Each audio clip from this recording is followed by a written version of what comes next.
அதிமுக வேறு திமுக வேறுங்க, ரெண்டுன்னு தனித்தனியா இருந்துச்சுங்க. அன்னை சத்யவாணி முத்து திமுகல இருந்தாங்க. இருக்கும்போதே முதலமைச்சர்கிட்ட நிதி கேட்கறாங்க. என்ன நிதி கேட்கறாங்க? அண்ணல் அம்பேத்கர் பேர்ல ஒரு கல்லூரி தொடங்கணும், அதுக்கு நிதி கொடுங்கன்னு கேட்கறாங்க.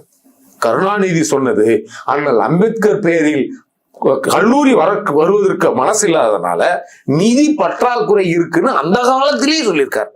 நிதி கொடுத்தது யார் தெரியுங்களா? இன்றைக்கு நான்லாம் ஏன் அதிமுகவை ஆதரிக்கிறேன்னு தெரியுங்களா? அன்றைக்கு அண்ணல் அம்பேத்கர் பெயரில் கல்லூரி வருவதற்கு காரணம் புரட்சி தலைவர் எம்ஜிஆர்.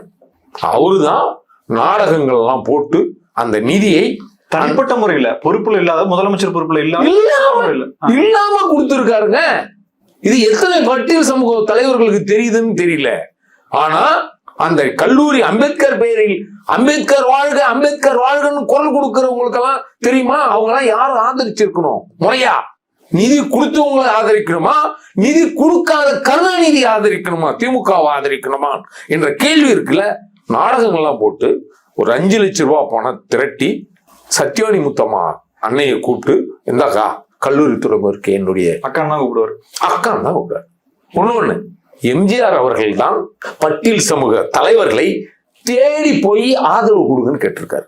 அந்த காலத்துல ஒரு பழக்கம் இருக்கு, பழையர்களை வேலைக்கு கூப்பிட்டா வெத்தலமாக்க வச்சு கூப்பிடணும் பழக்கம் இருக்கு. அதை தெரிஞ்சதுடைய காரணம் தான் புரட்சி தலைவர் எம்ஜிஆர் அவர்கள் கூட்டணி ஆதரவு என்பது பட்டியல் சமூக தலைவர்களை தேடி போய் ஆதரவு கேட்டுவார்.